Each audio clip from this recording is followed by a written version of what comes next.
So, welcome Andy and Amy, and we look forward to hearing what you have to say today. Thank you. Sure. Yes, my name is Amy. I'm from Squamish Nation. I grew up in Chilliwack on the Sheacton Reserve out there. And as Steve mentioned, I am a counselor for Urban Native Youth Association. So my role is to kind of work with schools and work with the Indigenous youth who are in the VSB system and supporting their academic success. I work with anything outside of academics, although sometimes I get wrapped up in that too, occasionally. But because my background is in education, and I was a high school teacher for a short period, went back to school to get my Master's of Counseling Psychology. And yeah, so when I came into this position at Anya, I immediately was kind of flooded with some emails asking me about if we were going to run a Two-Spirit program or a program for queer Indigenous youth. I said I can for sure, that's no problem.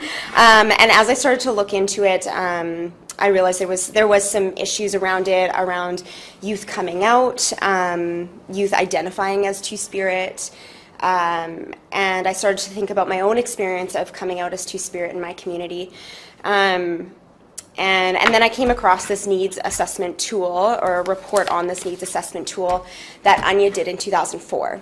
So it's quite dated, 12 years, so some of the information is probably not up to date, but I do think some of the ideas behind it, a lot of the recommendations still hold true today. So I wanted to share some of the results from this assessment tool. It went out to youth in BC who are either living currently in BC or had lived in BC before.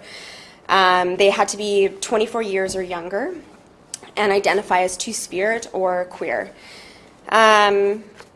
The report goes on to explain a little bit about the history of residential schools and their effect on sexuality and gender within First Nations communities.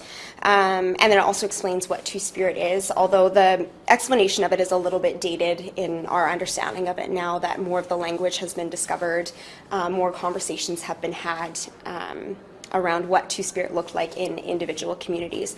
It's known that about 90% of First Nations community had a role for Two-Spirit individuals, and usually they were very highly respected and had very specific skills that they would bring to the table. So when they sent this out, they had about 44 surveys returned to them.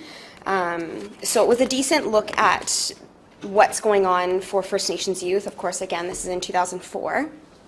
But it said approximately 87% of the respondents agreed that heterosexual people have to become more educated about gay, lesbian, bisexual, and transgender issues. So obviously a very significant portion of youth didn't feel like heterosexual people understood the issues they were going through. I still think that holds quite true today, although there has been some strides made in that area. I think specifically for Indigenous youth or youth of color who identify as queer, there's still a real big lack of understanding. Another thing was when coming out, approximately 52% of the respondents remained neutral on whether they preferred someone who was Aboriginal to talk to. So I found that a lot of teachers and professionals felt that they couldn't talk about Two-Spirit issues because they weren't Aboriginal, they weren't First Nations, they didn't feel like they had that experience to share or the knowledge. But again, it comes down to having a supportive adult. Of course, we hope that we can find somebody who's Aboriginal, who's Two-Spirit. That's the ideal. But we understand that there's some issues around it, especially due to the trauma of residential schools. So the best that we can offer is just being supportive adults, and then trying to make connections with those who are Aboriginal, Two-Spirit elders, and hopefully building a connection between the youth and that elder. 80% of respondents believe that better understanding of Two-Spirit issues is needed in their First Nations community. So again, this comes back to the trauma and how that affected First Nations views of sexuality and gender. Now, of course, there has to be a certain approach taken to educating First Nations communities. And the best thing that professionals can do if you are not a part of a First Nations community is encouraging students to become the leaders and to educate those in their communities. Of course, in the communities, there is an understanding that the elder holds the knowledge. They're the teachers and they share that. And we deeply respect that understanding of elders. So there's definitely a culturally respectful way to go about having youth share knowledge. And so connecting with other Aboriginals, especially in those specific communities, to try and bridge a gap between the youth and the elders to share that knowledge is kind of the best way we can approach that. One of the other responses was 64% believe that more Two-Spirit elders should be visible in the community. So again, we're really lucky in Vancouver that there are actually quite a few First Nations elders who identify as Two-Spirit. And they're so willing to come in and share their knowledge, to teach, to talk about Two-Spirit experiences. So we're lucky in that sense. But it's important that we're not just bringing them in just to talk about what Two-Spirit is, that we're also bringing them in to share their other gifts. A lot of them are drummers, they're healers, they do smudging ceremonies, they teach about the history of the land. So bringing in Two-Spirit people who are elders and can share that knowledge of other things. It's nice to see somebody who's visible, who's out, who's doing things with their lives so that youth can identify and say, oh, they're using their gifts, their skills. It's not just about being Two-Spirit because that's not the only part of their identity. They've got gifts to share too.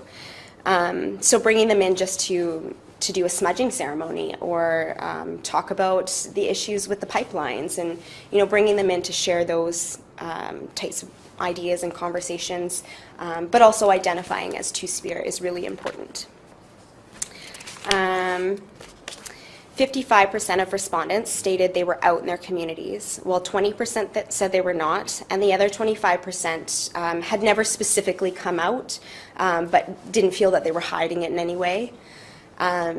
So there's still some room for improvement on who feels comfortable actually saying, this is my identity and this is who I am. And again, that comes down to making sure that there's proper education both in the communities and the places that the youth are. So in schools, at home, places that they hang out with friends. And then the last one, 78% of respondents believe their community needed more education with respect to sexual and cultural diversity, while 20% remain neutral. So that's 98%. It's 98% of youth who weren't willing to say that there was enough education around sexual and cultural diversity. And that's kind of what sparked my interest in this, was how can we bring those two things together? How can we talk about the intersection of sexuality and culture? Looking at a lot of spaces for queer youth, they're not very colorful, so to say, and so it's creating a space where youth can talk about both their experience of being Indigenous and being queer, and understanding what that means in their community. Because Two-Spirit was an actual role that somebody played, they had actual giftings and things they shared with their community. It's a very different experience than not being Indigenous and being queer. And it's something that we need to acknowledge in this field when we're professionals working with youth or training people to work with youth. It's important that we're teaching them that that's a very different experience. So a lot of my work is around how can we educate those who are working with youth, how can we educate First Nations communities, and how do we create safe spaces for queer Indigenous youth and other queer youth of color. And that's me. Thank you so much, Amy. Yeah. The typical format that we're following for these panels is that we're going to have all three panelists speak, and then we'll have a Q&A session at the end. So if you have any questions, please save them for Amy. This is Aish Kanadi, who is a youth worker at Community and is joining us here today. Unfortunately, the snow has delayed her to get set up, so we'll just have to deal with that. So maybe while Andy, you can take over, and I can kind of slide. I can slide in beside you. Maybe that's going to be easiest.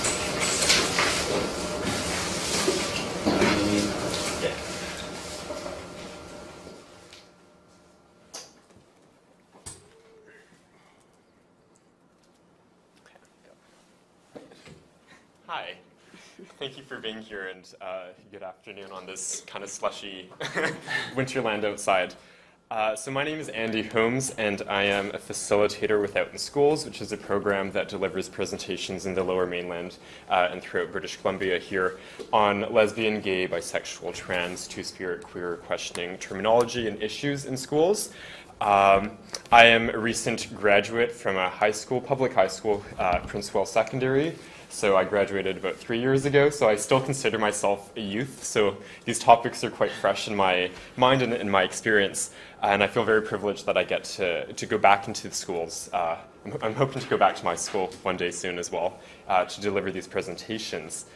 As Steve noted, I'm also a third-year sociology student here at UBC, and I also am a teaching assistant in the Vantage College program. So I understand both perspectives as student and educator, and I think hopefully that aids my experience on this topic.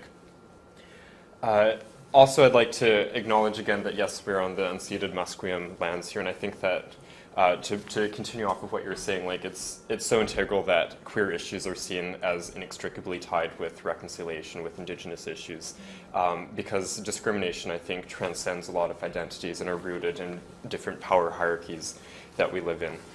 I also use the pronouns he, him, and his. I'm cisgender. My gender identity aligns with the sex that was assigned at birth. And I also identify as biracial, so Chinese, British, Scottish kind of mix going on there. All right, so as educators, why is this topic important? About a couple weeks ago, we know that Professor Mary Bryson here at UBC debated Jordan Peterson, a psychologist at the University of Toronto. Super controversial issue, and I want to say I unequivocally support Professor Mary Bryson in this debate, and I think that, if anything, this debate around pronouns and trans issues is more salient, and it's important, and I think that some students and people use this debate, seeing Peterson, as an excuse to disavow trans issues. And I think that as educators, we have an opportunity now to understand what are trans issues and why does terminology matter, why do pronouns matter. And I won't speak too much on trans issues because as a cisgender person myself, I'm limited to that capacity. But I do think that as an ally to trans issues, teachers and educators, it is so important to get pronouns right. But on that topic, so in my experience as a facilitator with Out in Schools, when we give these presentations, a lot of times I've had teachers, sometimes students say, well, what if I don't get pronouns right? Like, I'm scared I'm going to mess up. I'm scared that I'm going to call someone by the wrong pronoun. And I think it's so important to not get caught up in that concern, but rather be concerned where your intent is. If you have the right intent to get someone's pronouns right, if you care about respecting that person, I think that's what matters most. Of course, following that, in correcting yourself, like if you get a pronoun incorrect, it's out of respect just to get them right, but like even I make mistakes with pronouns sometimes, and I'm someone who gives these presentations, so I think that says something too.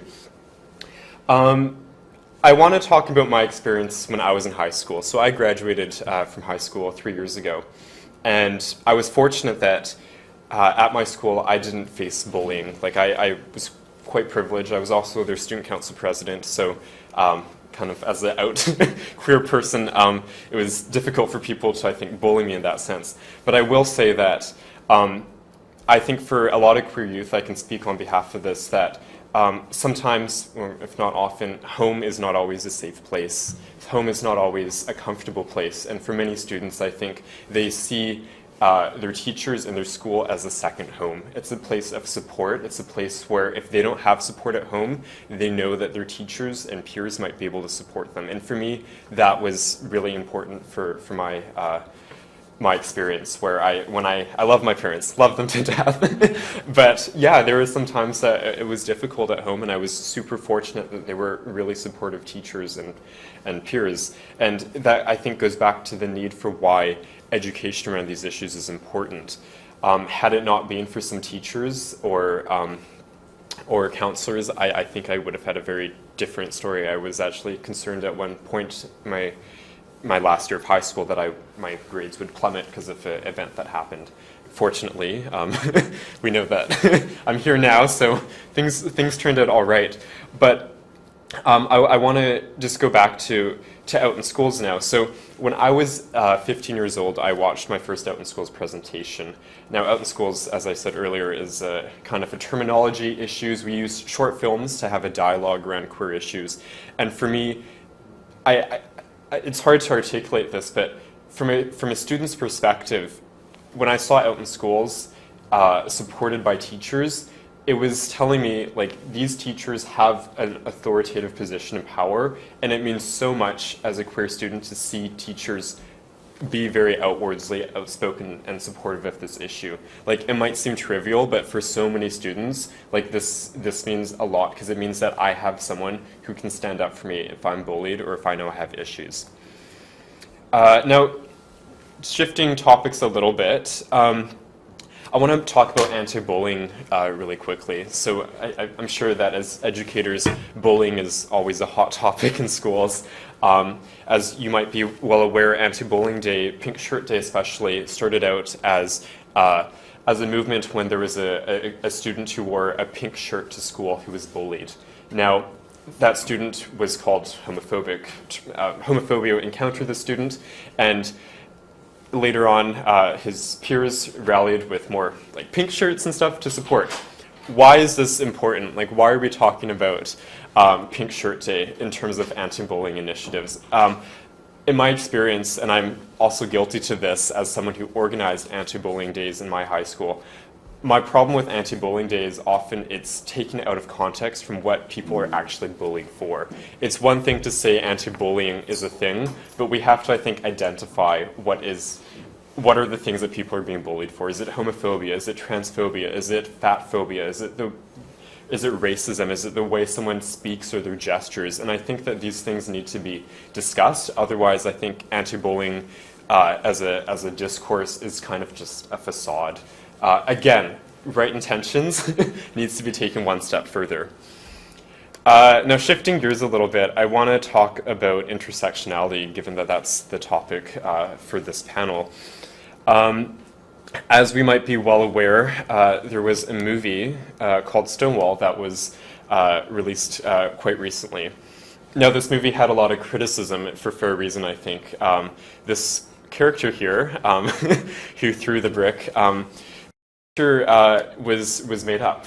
This person was the face of a movie around the gay rights movement, Stonewall's riots in New York in 1969. In fact, we know that this person was not the person who threw a brick or was mobilizing it. The people who were largely mobilizing Stonewall were trans women of color. Marsha P. Johnson. We also have here Sylvia Rivera, and we have Miss Major. There's these three women, trans women of color, were in fact spearheading the movement. And I think that as educators, if we were to talk about kind of the history of gay rights, which was originally more inclusive of people who were facing discrimination based on their race, resisting police brutality, and women as well, that the history lies in an intersectional framework. And I think that that's, unfortunately, I think not talked about enough, and I think people need to discuss that, especially, I don't know what I'm doing with the slides. Okay, I'd rather show one of the people who did discuss it. Why I'm talking about these three people? As you might be well aware, Pride parades are a very popular topic within queer movements. We know that Prime Minister Justin Trudeau made history as the first Prime Minister to walk or to march in pride parades in Toronto and Vancouver. But we also know that Black Lives Matter, an organization, an anti-racist organization, had some issues with police floats and police in uniform at these parades. And I want to say, personally, I stand in solidarity with Black Lives Matter, and I say that because Black Lives Matter, they're concerned with police brutality. As we know, racial profiling is a prevalent issue. The issue at hand is, now it seems that largely, particularly I would argue, a white kind of homonormative, this notion that certain privileged people within the queer movement have now garnered and gained acceptance into the mainstream, now have the privilege to identify in support with police officers. However, there are racialized people, Indigenous peoples, Black people who are queer, who also are facing discrimination unlike their white folks. Now, when I talk about Sylvia Rivera and Marsha P. Johnson and Miss Major, these people were not just fighting homophobia or transphobia. They were fighting racism. They were fighting police brutality. Now, in terms of pride parades, this is where I make that connection, and I think that it's so important that as educators we understand that largely discrimination, homophobia, transphobia, or Indigenous issues are largely tied within a police system. And again, I want to get back to this topic. I think police are well-intended, but I think that a lot of us are socialized to see racism, to see homophobia, to see transphobia, and that if we were to talk about these issues, we need to understand them from a larger picture. Just kind of on an end note, I want to end with Dorothy Smith, a feminist sociologist whose methodology of institutional ethnography, as I find, is very applicable here. Dorothy Smith uses institutional ethnographies as an approach to say that even the most mundane of our experiences or everyday experiences are linked to larger social issues. As educators, I've often encountered what do I do? How do I talk about these issues? How do I make this relevant for a math or science class? I would say you could take anything from the news, take anything from students' experiences, listen to where they're coming from, and try to see where their experiences are connected to larger issues. Those larger issues could be fears about coming out to parents, or a supportive education system, or an oppressive police system. And I think that if we understand kind of connecting our individual experiences to larger social issues, that we can overcome queer discrimination in an intersectional perspective. Okay, thank you. Thank you. All right. I'd like to just introduce Aish, who is from Community and has been working with Community for a couple of years now? 2.5. A great organization which goes out into schools and presents, not using film as Out in Schools does, but presents Pride Speaks to students in the K-12 system and provides also drop-in groups for students. So, do you need to hook into the... No, message. Oh, okay. Yeah. So, maybe you can just close my computer there. Okay. It's just easy. Yeah. So thanks for having me. I really appreciate that this panel is happening and that the conversation around intersectionality is being made important. Often I get asked to talk on singular issues, so on gender, on sexuality, on race. And I think bringing together and deepening this idea of what intersectionality really means and what it looks like in practice, what it looks like in our classrooms and in our individual work is really, really important. So thanks for making space to do that. Again, my name is Aish. My pronouns are they, them, and I'm a youth worker. I help with the workshops in high schools as well as leading the youth space. So we run a drop-in twice a week, and we also just create a safe haven for youth to kind of come in, come as their whole self, and get support around multiple issues, or just to have a place to be and meet other people. A little bit more about me that I want to share, just because this topic is intersectionality, is that I'm queer, I'm trans, I'm non-binary, and I'm currently living and working on unceded Coast Salish territories. I've been here for 18 years, and I'm a settler on this land, and I immigrated from the UK. people often ask me where I'm from beyond that, where I'm really from.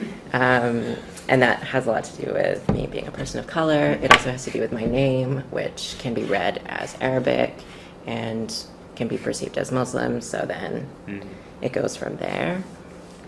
So my family is from India and I'm South Asian.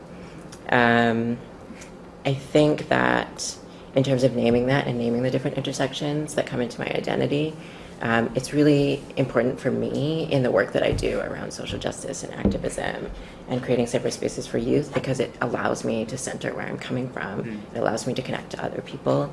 And it also allows me to recognize where my accountability is. And I have accountability on this land as a settler. I have certain privileges, which can be that I graduated from UBC. I have full-time stable employment. I have access to medical care and trans care in BC, being in a city. And so I think these things are really important to recognize. And that as a queer and trans person, I also navigate the world with trauma, and I have triggers, and that's something that I carry with me every single day. And I think that creates a connection for me in this work when I'm working with queer and trans youth, to be trauma-informed in how I approach other youth, recognizing them as a whole person and not looking at the singular issue.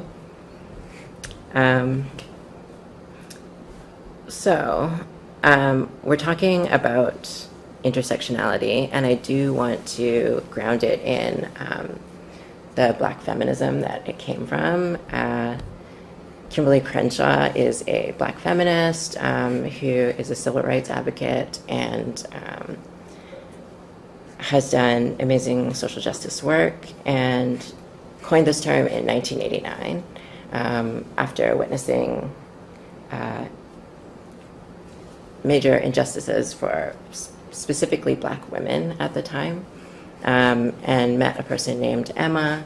Not met, sorry, but heard the story of this person named Emma, who was experiencing workplace discrimination as a Black woman. But her case was completely dismissed because that employment agency had both a history of hiring Black men and hiring women, white women. And so this issue of discrimination, double discrimination that this Black woman brought forward, was completely dismissed and taken off the table.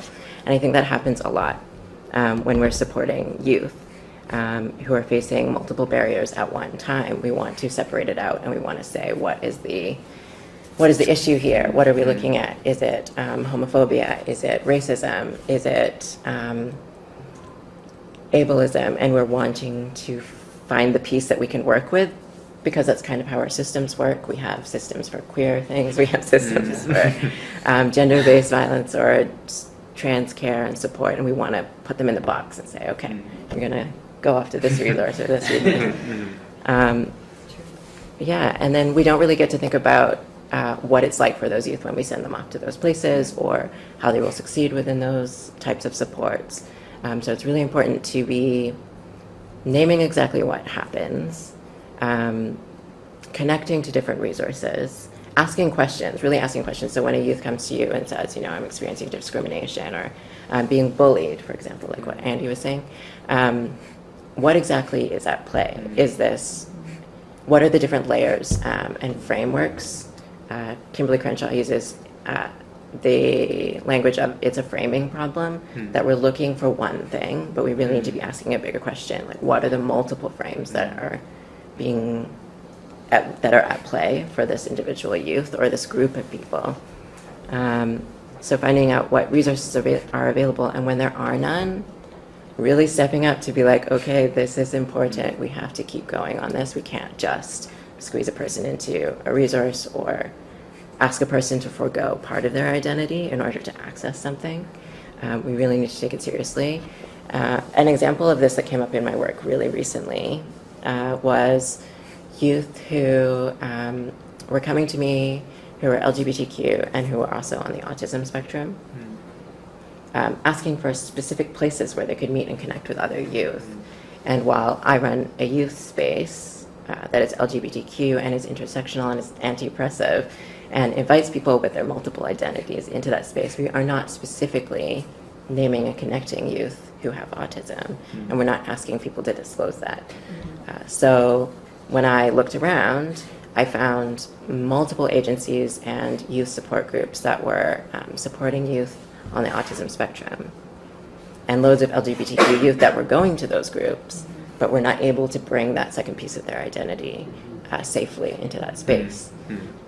So totally stuck there in terms of how to make a space for these youth to meet other youth and be able to be like, yes, we are both accessing this space. We both have this issue at home. We both have these connections that they can make and feel validated in that identity.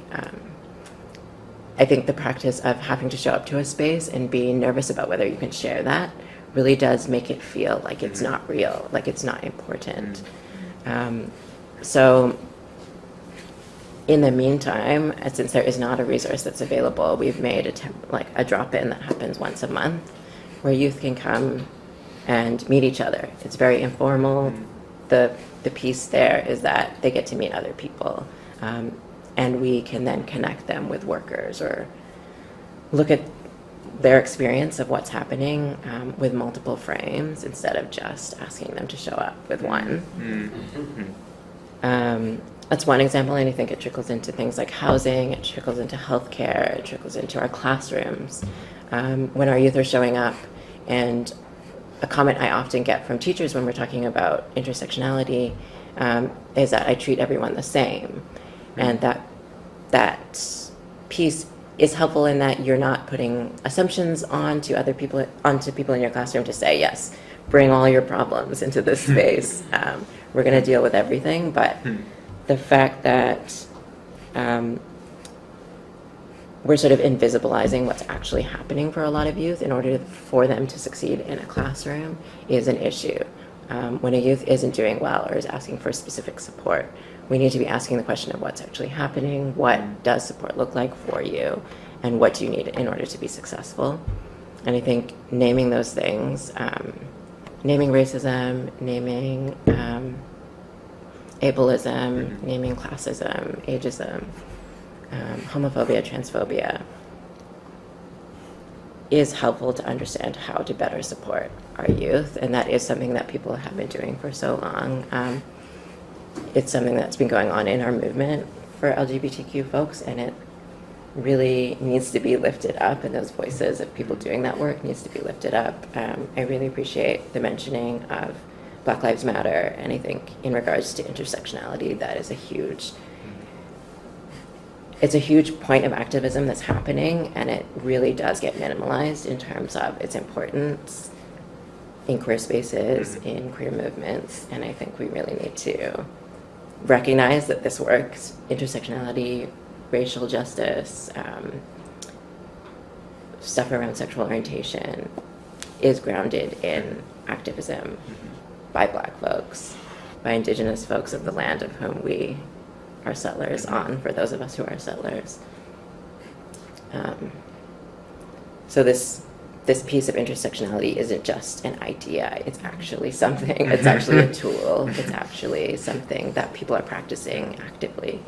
And I'm encouraging teachers to access the resources and the people in the community who can help create that conversation and help widen an analysis of what we're asking youth about.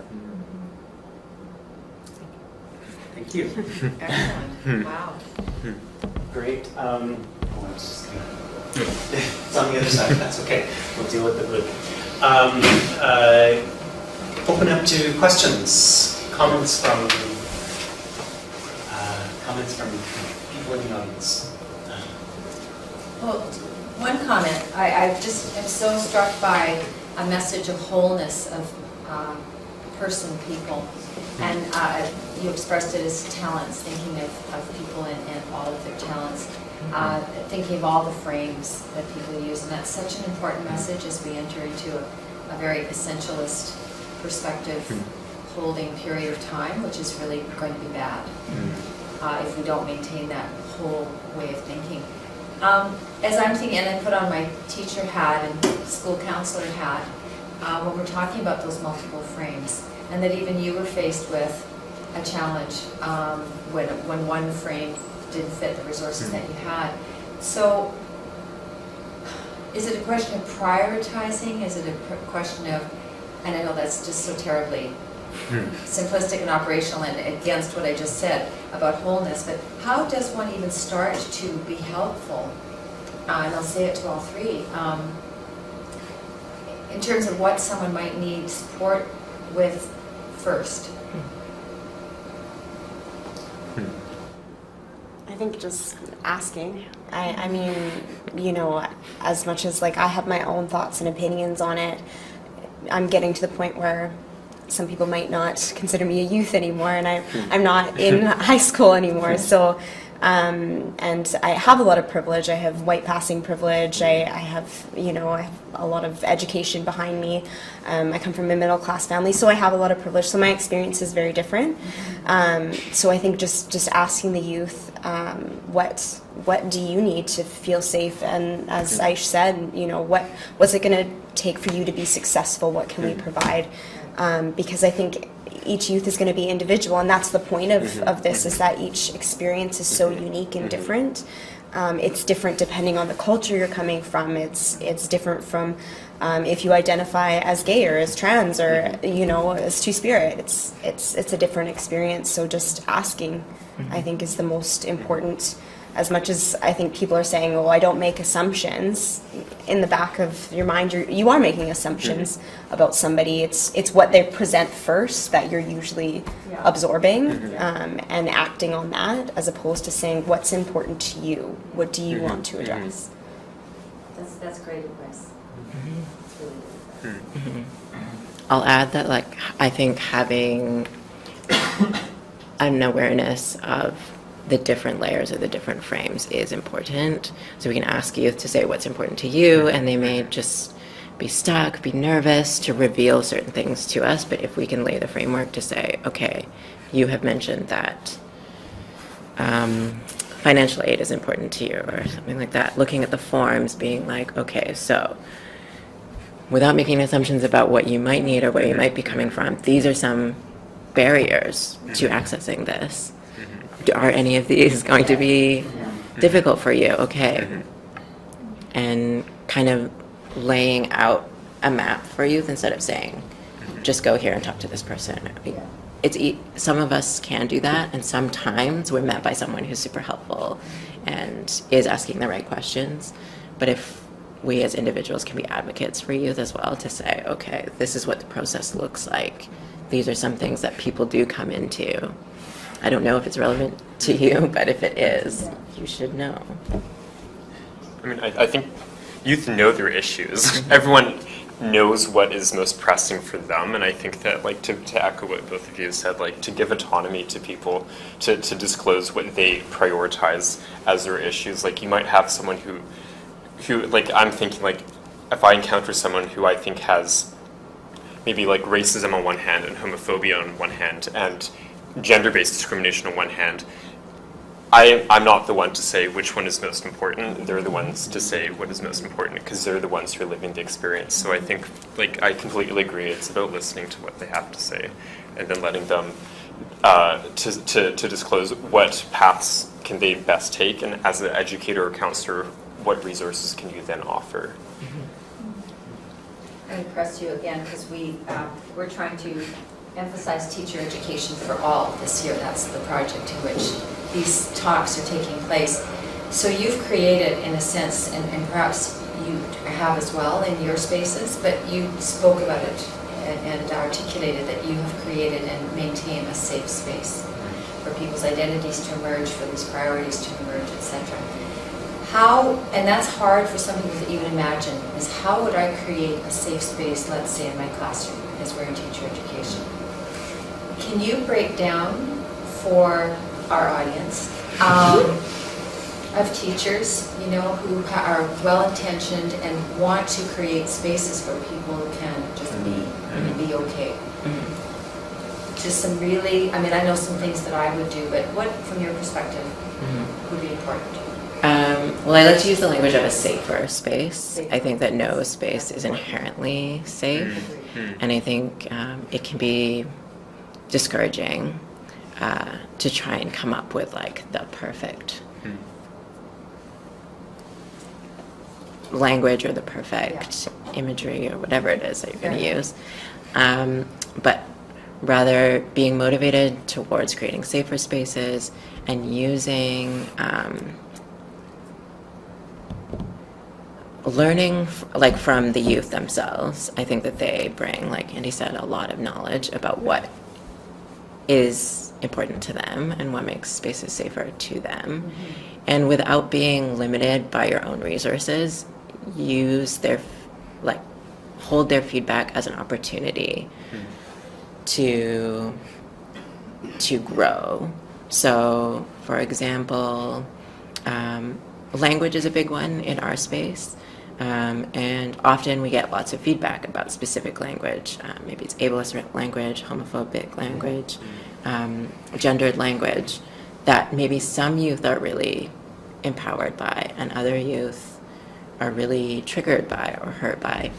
And instead of being like, well, we can't do it, we simply can't create rules or guidelines around language, recognizing that youth have different connections to words, asking youth to hold that, and also recognizing these intersections, so ableism, racism, finding out where these words come from and why we're using them, and if they even need to be used.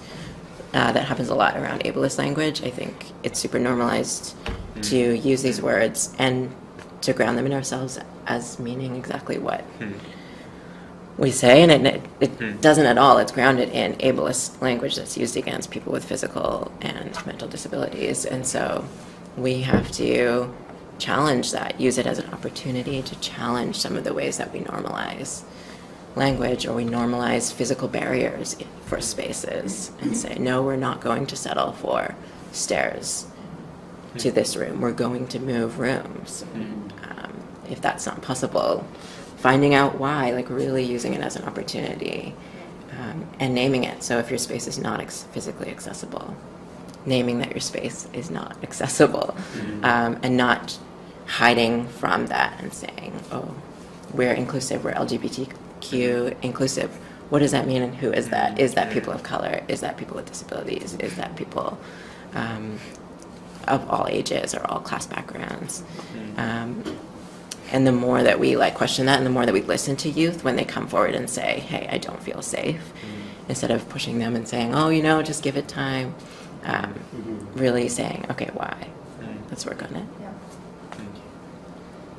I think for me, and the short time I was a teacher, I tried every class that I had. I mean, not the individual everyday class, but when I would start the year, what I started with was naming, as I said, and talking about the individual experience, and that, you know, what a lot of teachers start with, like, you know, no question's a dumb question, kind of things like that. And it's kind of that thing is starting out with, you know, everyone's experience is different, and naming different types of experiences, and hopefully that connects with somebody.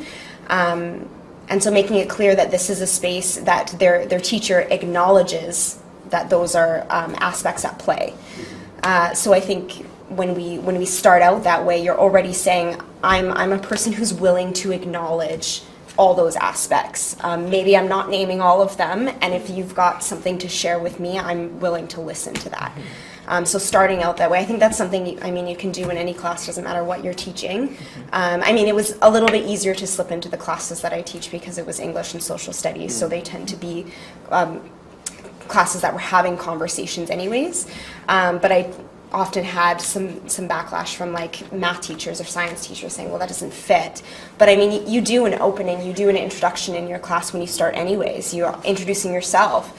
So share about your own identities and who you are as a person. I mean, one of the simplest ways to talk about it is in gifts and talents and things like that. You know, I'm a writer, but I'm not always writing, and that's not always the identity that's front and center. So we've all got these different identities at play, and yeah, sometimes it's, you know, I'm an Indigenous person. Sometimes it's, you know, I'm Two-Spirit first, and sometimes it's I'm a teacher or I'm a counselor. And we've got these identities that are very fluid. So having a discussion about that is a great way to just open the conversation and let people know that you're understanding of what's at play. Great. And yeah, and there's lots of little like tricks you can bring it into when math teachers have specifically said like, oh, how can I bring this into my class? I'm like, talk about stats. Pull out some stats on violence towards races or violence towards those who are queer and black, and talk about those stats. Just having that in there and playing with numbers is very easy. And it's like a nice little way to slip something in there and bring up a conversation and talk about it that way. I just want to add, just from my experience, like 3 years ago when I was in high school, I noticed quite a bit of teachers had little like rainbow stickers on their doors. You can all get many different types of rainbow stickers to accommodate like trans issues or, but I want to say these stickers, like they might seem really trivial, but for a queer student like myself, it was extremely important. Like when I would walk through hallways and I would see like on the doors these stickers, like it signaled to me like this is a safer space because I know that these teachers are going to support me.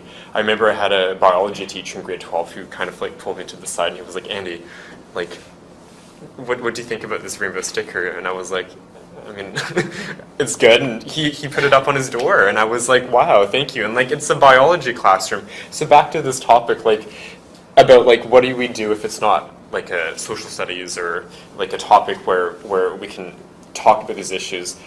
I think part of me wants to say like, it's just too little just to have a little sticker or some type of symbolic form, but it signals solidarity or support, and I think that that's important. And I'm sure that you've talked about these and for student teachers and stuff, but even like the course syllabi, like including more authors or things, that because I think that like that opens up discussion, and that's something that I think can especially embedded within like social studies and English classes for sure. Even something as small as word problems in math, where you throw in different forms of diversity, can go a long way. Totally. Ensuring kids know What that. examples do you use? Yeah, verbally as Yeah. Absolutely. I know that some people may have appointments that they need to get to for 1 o'clock, so I wanted to honor that and to thank all of you for braving the snow. Especially our presenters. And coming all the way up here to UBC. I know it's not the easiest place to get to, especially up on the hill when the snow's on the ground. So thank you for making the effort, and I hope that we can certainly do another event like this where we do it on a day where we have more faculty and students involved and can hear your message. But thanks to our IT department, we have it recorded and we can share it that way. So thank you all for your words today. I know that all of us can learn from what you have shared with us, and by simply listening, connecting, and honoring the whole student who is in front of us, we can make a huge difference. So thank you. Thank you very much. Thank you.